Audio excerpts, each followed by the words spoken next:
Salut camarades, dans cette vidéo on est à travers 15 insolites en Europe à voir absolument. Ceci n'est pas un classement, c'est plutôt une liste.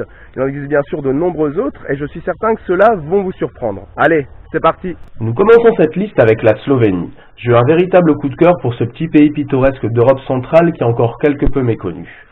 C'est incroyable. En effet, là-bas, il y a tous les types de terrains, tous les types de paysages, avec la chaîne des Alpes, la Méditerranée et l'Adriatique, de magnifiques lacs, des plaines et des forêts, constituant quand même environ 60% du pays.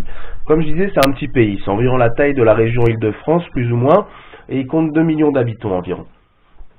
Pour l'anecdote, la Slovénie a réintroduit l'ours brun qui avait failli disparaître au début du XXe siècle, il n'y en avait plus qu'une quarantaine avant la Première Guerre mondiale. Désormais, on compte environ 1000 ours dans le pays, ce qui est quand même pas mal quand on voit qu'en Espagne et en Italie, on en compte environ une cinquantaine. Ça peut vous rassurer, vous n'allez pas forcément faire chiquer par un ours brun. En effet, il n'y a eu aucun accident notable sur l'être humain jusque-là, donc no suicide.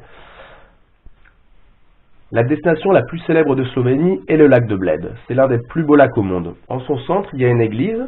Selon la tradition, porter la mariée tout en haut des 99 escaliers porterait bonheur. Déjà, c'est très beau avec les Alpes tout autour et un paysage à couper le souffle. De plus, il y a le château médiéval qui se dresse au-dessus, qui daterait lui de 1011 sur les premières sources écrites. Un peu plus loin, il y a les gorges de Vingar et également le parc national du Triglav, et qui est Trignalski Nordni Park. Ça, on n'a pas trop fort à la prononciation. Il y a de nombreux trésors cachés. Il tire son nom de la plus haute montagne du pays, qui est la montagne Triglav, culminant à 1864 mètres. Dans ce parc, il y a vraiment des vues à couper le souffle depuis les sommets, des vallées alpines verdoyantes, des ruisseaux, des lacs et bien sûr des forêts.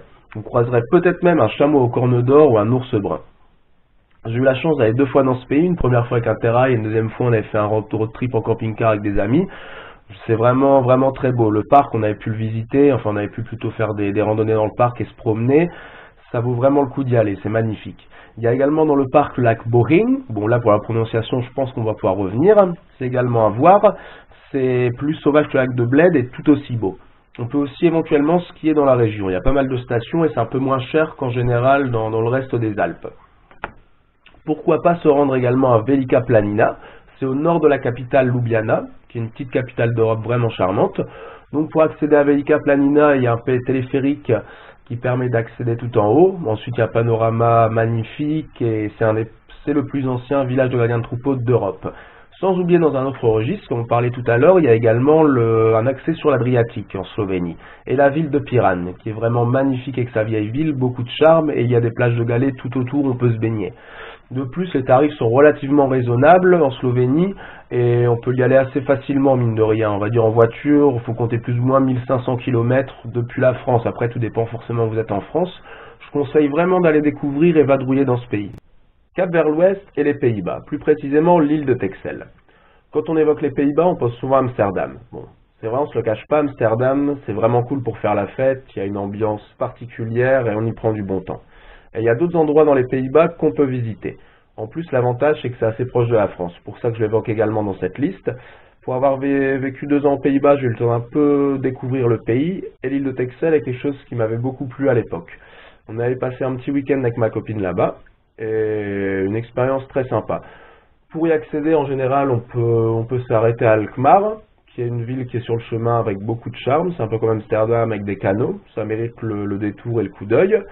Puis ensuite, via De Helder et le ferry, on peut accéder à l'île. Déjà, c'est assez sympa de prendre le ferry. En plus, comme je l'ai dit, c'est proche de la France. Donc, par exemple, du nord de la France, on peut y être très vite. Et après, on arrive sur une petite île de sable avec un joli phare d'ailleurs. Et on peut y faire des balades, louer des vélos. Nous, on avait pris un camping. Et c'est vrai que c'est une ambiance assez relax, assez chill. Et on y passe du bon temps. Donc, je conseille, si on veut un endroit pas très loin de la France, c'est vraiment sympathique. Après, au niveau des Pays-Bas, il y a une autre ville qui mérite vraiment le détour, dans un style un peu différent, c'est Giethoorn. C'est très peu connu aux Pays-Bas et c'est vraiment très joli, on l'appelle la petite Venise des Pays-Bas. C'est un petit côté Seigneur des Anneaux d'ailleurs, mais c'est vraiment très joli et faut le visiter. Moi, pour ma part, j'ai pas pu le visiter, je vais y aller un de ces jours parce que vraiment ça a l'air d'avoir son charme. Partons maintenant pour l'Autriche, pays que je connais bien pour être autrichien. Et qui est vraiment magnifique. J'ai pu aller des centaines de fois et je conseille vraiment de visiter ce pays, surtout pour tous les amoureux de la montagne et de la nature. Donc c'est encore assez méconnu en France, mais ça cache vraiment beaucoup d'endroits magnifiques. C'est un pays montagneux d'Europe centrale, c'est un ancien grand empire qui a connu son apogée au XIXe siècle, donc avec l'empire d'Autriche-Hongrie, et qui a été disloqué ensuite après la Première Guerre mondiale.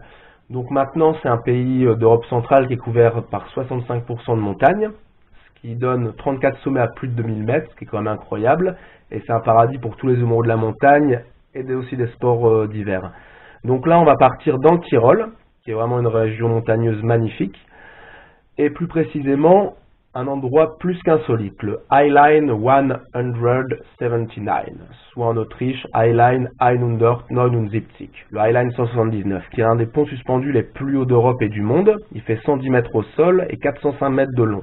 Tout ça, je veux dire, entouré de montagnes avec des vues à couper le souffle, et il se situe entre deux châteaux forts, deux forteresses, donc datant du Moyen-Âge. C'est vraiment, on va dire, un cadre magnifique.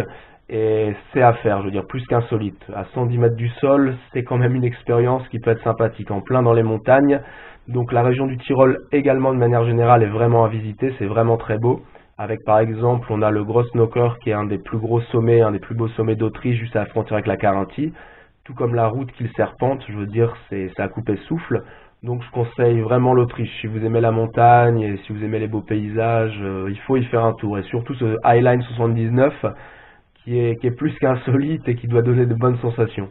Changement de cap, nous partons vers la Bosnie-Herzégovine. Pays d'ex-Yougoslavie, situé dans les Balkans, et tristement célèbre pour la guerre de Bosnie qui eut lieu entre 92 et 95. C'était le dernier conflit majeur faisant de nombreuses victimes en Europe, lors d'une guerre opposant Serbes et musulmans bosniens.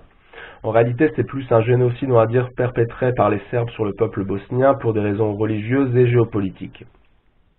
Ce qui en fait notamment l'un des pays les moins touristiques en Europe, dû également au fait qu'ils ne sont pas dans l'Union européenne, et ce sont vraiment des pays magnifiques à visiter, les pays qui ne sont pas encore touchés par le tourisme de masse, où le tourisme ne s'est pas encore trop développé, c'est vraiment les plus authentiques, les plus traditionnels, et c'est vraiment à voir. De plus, la Bosnie-Herzégovine a vraiment connu un mélange de cultures, et c'est d'ailleurs le seul pays majoritairement musulman en Europe. En Bosnie, il y a la ville de Mostar qui est vraiment très belle et qui a beaucoup de charme, avec son célèbre pont, et notamment son architecture aux influences ottomanes. À 20 km de là, on a les chutes de Kravice. Il y a également les chutes en Croatie de Plitvice qui sont très connues, mais celles de Kravice sont très jolies également. Ensuite, on a quelque chose d'assez insolite, c'est l'une des dernières forêts primaires d'Europe, la forêt de Peručica. Il n'en reste plus que 3 en Europe, et donc c'est dans le parc national de Stuješka. C'est une des dernières forêts primaires d'Europe, comme je l'ai dit, qui englobe une nombreuse faune, une nombreuse flore et des paysages hors du commun.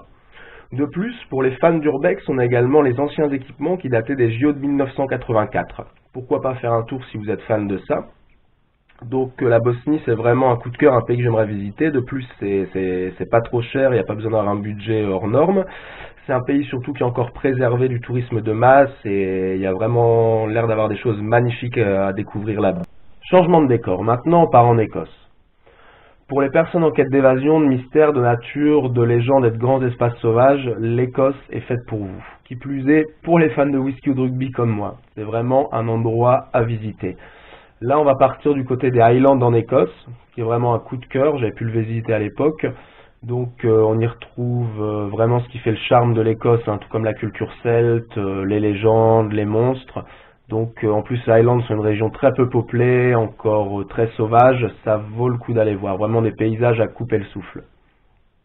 Donc j'ai toujours eu envie de visiter ce pays, on avait fait un petit road trip en voiture. De plus, les gens sont vraiment très authentiques, très sympas, surtout envers les Français. Ça, c'est dû à l'histoire. Je veux dire, comme en général, on a eu pas mal de petites embrouilles avec nos amis anglais et les Écossais également, il y a eu beaucoup d'alliances. Donc ça fait que les Français sont très bien vus là-bas. Et on a des vols pas chers en général en direction d'Édimbourg. Après, on peut très bien louer une voiture pour faire un petit road trip. Donc l'Highland, c'est la région du nord-ouest, tout simplement un régal. C'est vraiment une région sauvage, authentique, avec des paysages hors du commun. Vraiment, on est complètement dépaysé. De plus, c'est situé plus ou moins sur une faille terrestre en plus, l'Écosse, qui donne ces paysages. Donc ce que j'ai beaucoup aimé dans l'Highland, c'est l'île de Skye, qui est vraiment magnifique, avec des petits villages de pêcheurs traditionnels comme celui de Portree, de super panoramas, des falaises, des lochs, c'est-à-dire des lacs, la mer, des chutes d'eau, par exemple on a les ferry pools, les piscines pour les fays, qui sont vraiment très jolis également. Après on a des châteaux comme celui de Dunvegan MacLeod, tout le monde connaît le clan MacLeod bien sûr.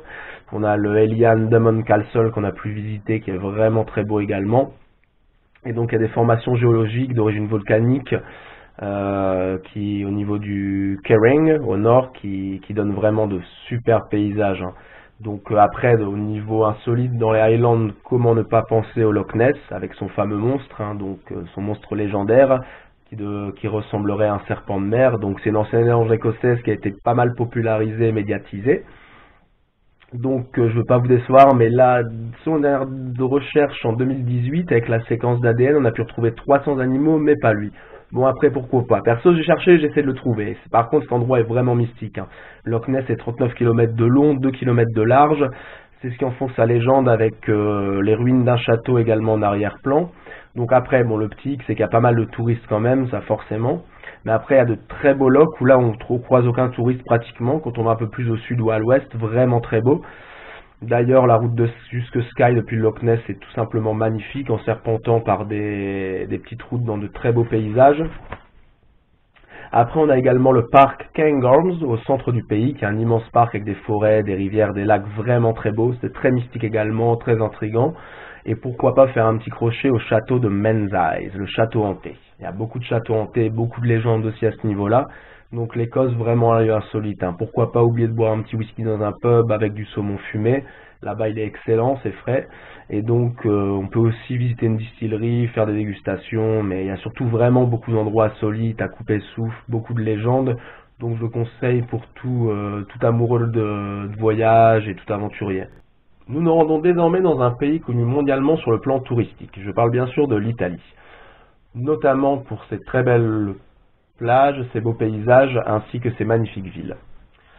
C'est par ailleurs la troisième destination touristique en Europe derrière la France et l'Espagne. Et ouais, on est numéro 1. Donc ici, nous allons nous intéresser à la région de la Vénétie. Tout le monde connaît Venise, je suppose, qui par ailleurs est magnifique. J'ai eu la chance de la visiter avec des amis pendant notre road trip avec Interrail et vraiment beaucoup de charme. En plus, nous sommes arrivés sur la place San Marco et dans le centre de Venise après de nombreuses péripéties vers 5 ou 6 heures du matin lors du lever de soleil, ce qui était super car c'est une ville qui est très très touristique, il y a vraiment énormément de touristes. Donc là, ça nous a permis d'être pratiquement seuls dans la ville et vraiment c'est très très beau. Hors saison, je pense que ça peut avoir beaucoup de charme. Bon, c'est un peu cher, mais ça vaut la visite. Passer une journée à Venise, c'est vraiment magnifique. Mais ici, on va s'intéresser à une autre ville un peu moins connue, qui est Burano. Donc Burano se trouve dans une lagune au nord de Venise et les amateurs du couleur pastel vont être servis. Cette ville est vraiment charmante. Une très belle alternative à Venise. Alors, je veux dire, de toute manière, quand on va à Venise, ça vaut le coup d'aller jeter un coup d'œil. On peut y accéder que par bateau. Et donc nous restons tout près, une poignée de kilomètres, dans la région du Friaul Vénétie Julienne. Je trouve le nom très fun. Bon, ça rappelle Venise également, c'est juste à côté. La ville de Grado. On y accède par un long pont qui permet de relier donc l'île on va dire, au continent. Donc l'île se trouve entre une lagune et l'Adriatique. J'ai vraiment bien aimé, très sympathique, très agréable. C'est en plus très beau, c'est une ville de pêche. Et sans parler du golfe de Trieste. On peut s'y baigner, on a de très beaux paysages en arrière-plan, c'est vraiment top. Sur la côte donc entre Diuno et Trieste, c'est vraiment à voir et aller piquer une tête là-bas, je vous le conseille. Tout comme la ville de Trieste qui est très belle. Pourquoi pas faire Pirane dont on parlait tout à l'heure avec la Slovénie qui est juste à côté d'ailleurs. Et donc on a également les Dolomites, c'est une région vraiment très riche en choses sensationnelles. On a également les Dolomites qui sont une très belle partie des Alpes dans cette région au niveau de l'Italie. Cap à l'Est, une destination insolite qui me tarde de visiter, pour son côté pittoresque et à la fois mystérieux, la Transylvanie, frisson garanti. Au cœur de la Roumanie, cette région sauvage et encore très traditionnelle est entre mythe et légende. En plus, ce n'est pas si connu sur le plan touristique, disons. Comme dépense, par exemple, comptons pour un hôtel plus ou moins 15 ou 20 euros. De plus, il y a des vols low cost jusque Bucarest. On peut très bien louer un véhicule ou pourquoi pas s'organiser depuis la France. La Roumanie a comme spécificité d'être un des seuls pays d'Europe de l'Est n'ayant pas une langue slave. En effet, le roumain est une langue latine, ce qui rendra la communication beaucoup plus easy. Perso, mon rêve serait de carapahuter dans la Transylvanie et les Carpates la nuit en camping-car. Ça doit être vraiment sensationnel, on doit avoir beaucoup de frissons. Par exemple, il y a la route Transfagaras dans les Carpates qui est l'une des plus belles du pays.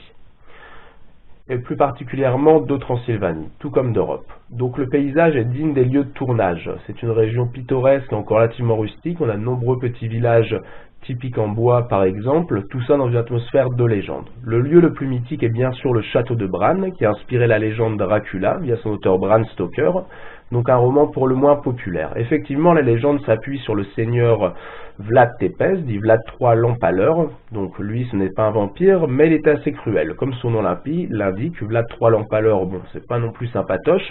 Lui, son truc, c'était d'empaler les ennemis sur des pics en bois tout autour de son château, ce qui en a fait sa réputation assez macabre. À côté, on a une vingtaine de kilomètres, le parc national Piatra Craiuliu, plus haute chaîne de montagnes de Roumanie, ce qui en fait vraiment un endroit très beau, avec de nombreuses gorges, des forêts, et il y a également des animaux sauvages tels que des lynx ou des loups. Un autre château qui est lui également très beau, c'est celui des Corvines, ça fait un peu penser au film Underworld. Ensuite, il y a la ville de Sigozora, qui est une ville typique de Transylvanie, très belle ville encore préservée, qui est d'ailleurs au patrimoine de l'UNESCO avec sa vieille ville. Ensuite, un peu moins connue, on a la ville de Sibiu, qui a, tout comme l'ensemble de la plupart de la région, qui n'a pas souffert des changements liés à la période communiste. Donc ça reste vraiment authentique, tout comme l'ensemble de cette région, vraiment. De nombreuses montagnes, forêts, des vastes territoires avec des petits villages. Et il y a également Tourda, et tout autour de Tourda, on a par exemple les gorges de Tourda, et qui est Chaile Urzu, qui est une réserve naturelle, et également les mines de sel, qui sont assez impressionnantes. On dirait que c'est tout droit sorti d'un film de science-fiction. Et la ville est également très belle. Donc la Roumanie, et plus précisément la Transylvanie, je vous conseille, dépaysement plus frissons garantis. Nous partons désormais pour une destination pour le moins isolée et insolite, l'Islande. Vraiment l'une des destinations de rêve que j'aimerais visiter. Certainement l'un des pays les plus beaux et surtout les plus impressionnants en Europe. L'Islande, soit terre de glace, littéralement, pourrait aussi être appelée terre de feu avec ses volcans. Le pays compte également de nombreux fjords, des cascades, des icebergs, des geysers et des sources chaudes. Donc ce pays cacherait également des trolls, des elfes et autres créatures fantastiques selon ses habitants. Mais c'est aussi le pays le moins peuplé d'Europe, 3 habitants par kilomètre carré. Donc c'est vraiment rien, on peut dire, à ce niveau-là. Il y a même une application pour checker le degré de parenté, c'est-à-dire quand vous avez un date, évitez de choper votre cousine, entre guillemets.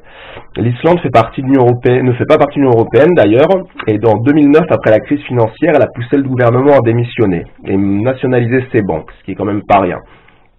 Ça serait également les premiers qui auraient découvert l'Amérique, les premiers Européens à avoir mis le pied sur le continent américain. Il faut compter pour un vol environ 300 € et 3h30 depuis Paris. Par contre, l'Islande, c'est pas le pays le moins cher d'Europe, hein, ça c'est clair et net. Quand on arrive, on débarque à Reykjavik, de manière générale la capitale, et pourquoi pas se ressourcer et se détendre un peu au Blue Lagoon, qui est une immense source chaude au sud de la ville. Ensuite, bon, dans le pays, il n'y a pas de train, mais on peut très bien faire un super trip en voiture. Il y a une route qui fait tout le tour de l'île. Donc, par exemple, cet itinéraire peut être sympa. On commence avec le Landmalagar. Pas facile pour la même prononciation. Là, je pense que je vais peut-être même laisser tomber. En Islande, c'est un parc national unique en son genre. Vraiment magnifique et c'est parfait pour les treks. Après, si on continue un peu sur cet itinéraire, on a au sud des plages de sable noir avec des falaises, vraiment très impressionnant. Et il y a même une carcasse d'un DC-3 Douglas, un avion qui appartenait à l'armée américaine et qui s'est crashé par un manque de carburant. Donc on a toujours sur le sable noir la carcasse de l'avion. Après, un tout petit peu à côté, on a le Jökullarsson, qui est une lagune de glace, ça on peut pas en voir partout. Et à l'est, on a le Dettifoss, qui sont les chutes d'eau les plus puissantes d'Europe. Quand je vous disais vraiment que ce pays est impressionnant et regorge de choses à voir, c'est le cas. Il y en a vraiment partout, il y en a encore beaucoup d'autres.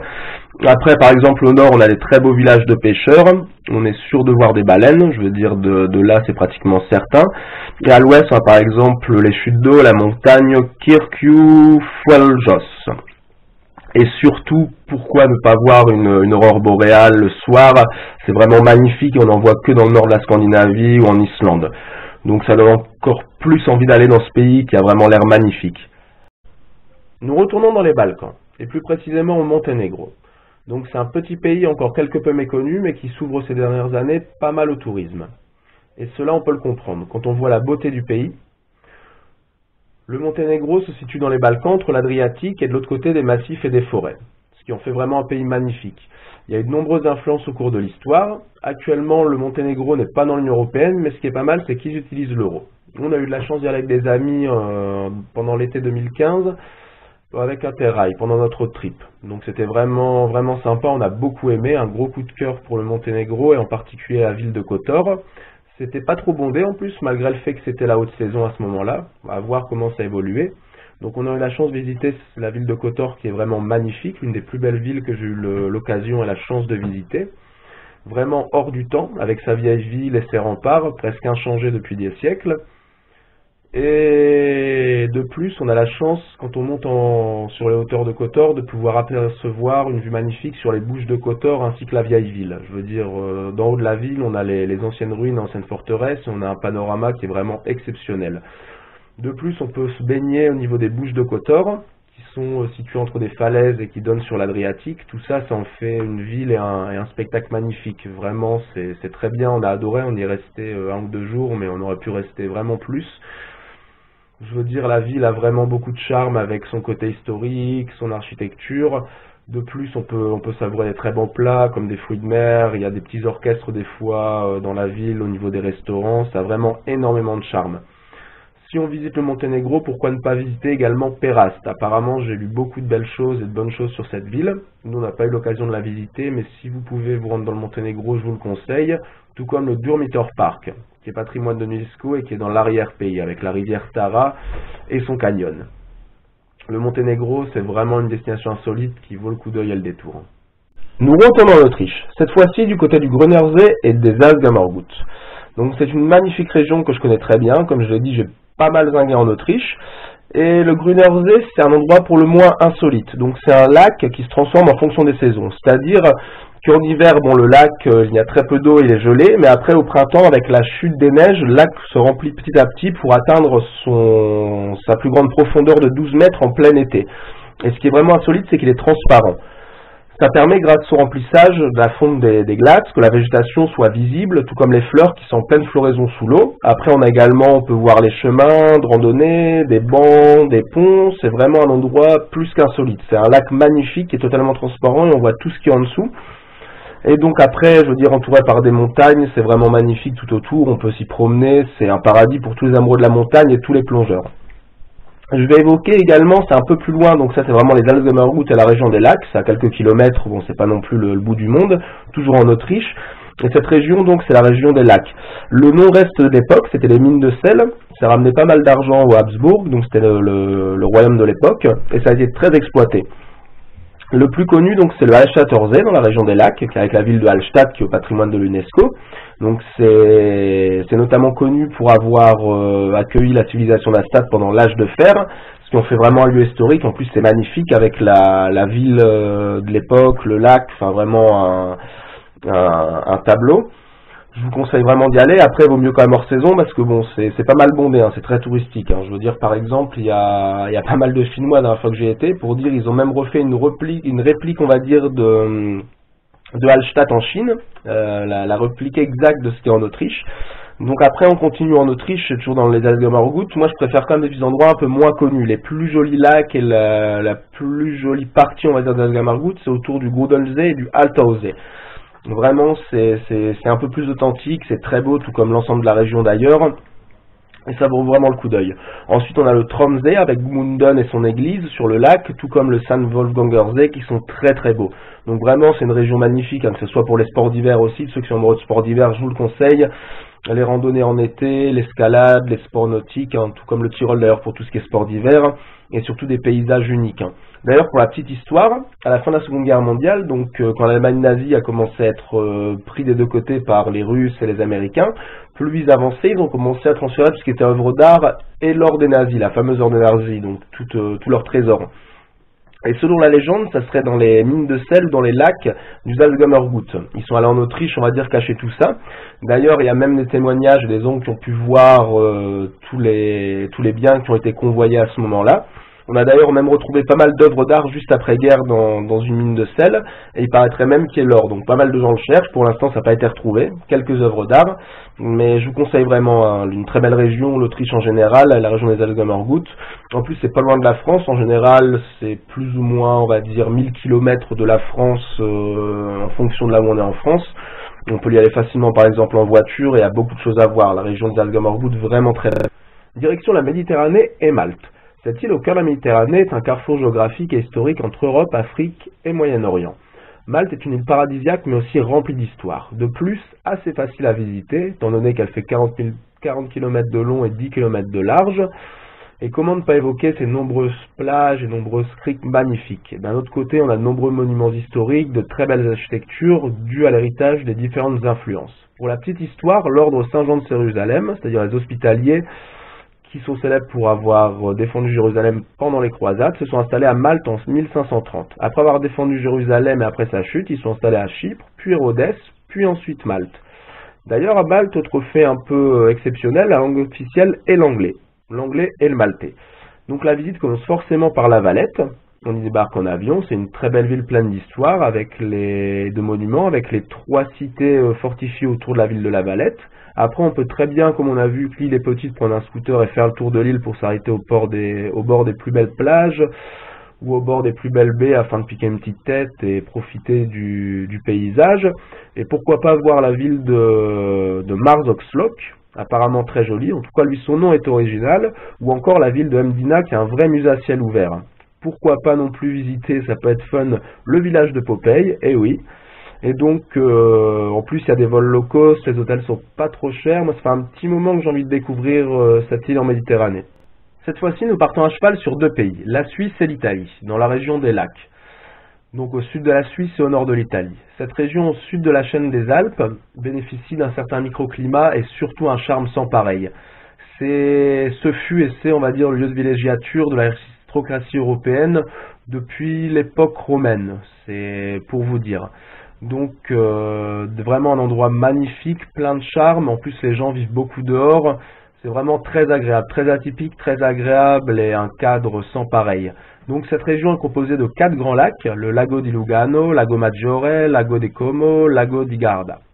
Donc ce sont les 4 grands lacs de la région. Donc le lac de Lugano, c'est bordé avec en toile de fond notamment le Monte San Salvadore. On peut y accéder avec un funiculaire vieux datant de 1890, qui tout en haut on a un panorama à 360 degrés vraiment à couper le souffle. Et on a par exemple aussi entre autres au sud le Monte San Giorgio.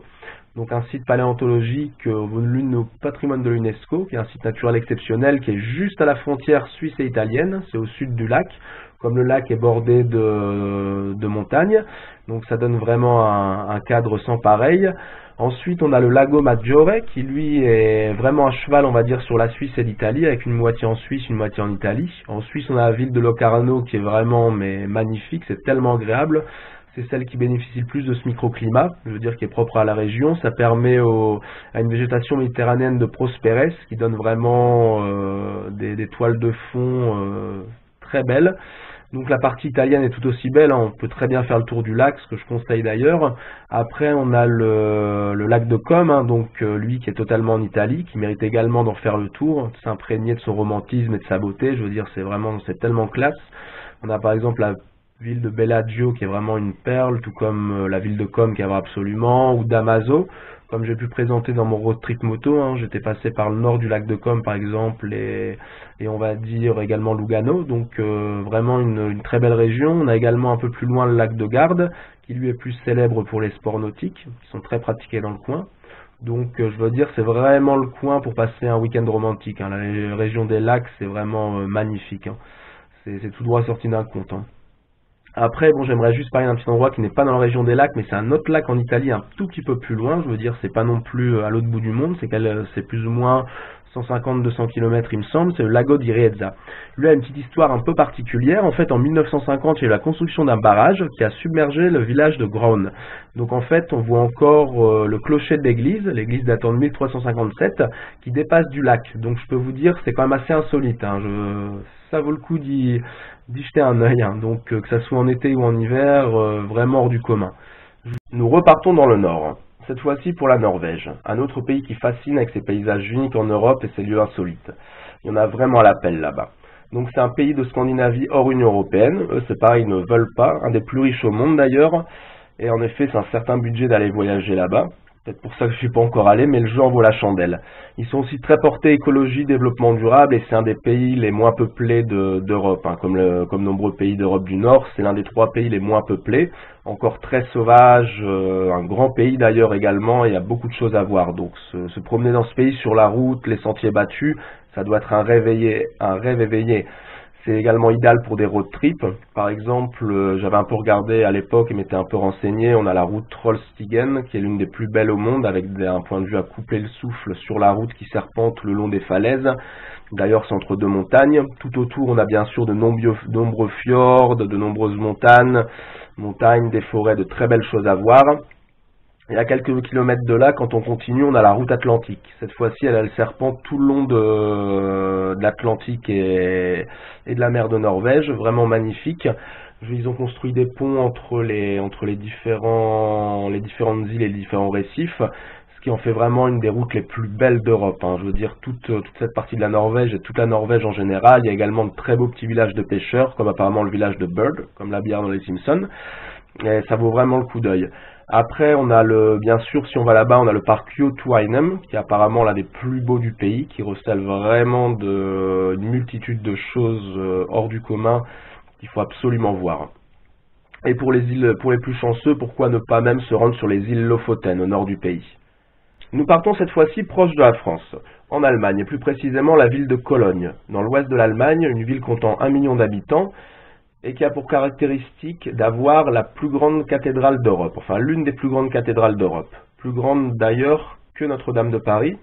Donc c'est vraiment impressionnant, pour y être allé, je veux dire, quand on est en bas, ça en jette, elle fait 157 mètres, et pour la petite anecdote, sa construction a duré 632 ans, ça a débuté en 1247 pour finir en 1880. Bon, bien sûr, elle avait déjà une forme plus ou moins finie entre-temps, mais avec les différents aménagements et travaux, ça a vraiment duré, on va dire, une éternité, c'est le cas de le dire. Elle a eu la chance d'être épargnée par les bombardements pendant la Seconde Guerre mondiale, ce qui n'était pas le cas du reste de la ville. Et il y a quelque chose de vraiment insolite et formidable qu'on peut faire et combiner, c'est le marché de Noël à Cologne. Le marché de Noël est vraiment magnifique, j'ai trouvé ça très sympa, cette ville avec le marché de Noël en hiver, donc je vous le conseille.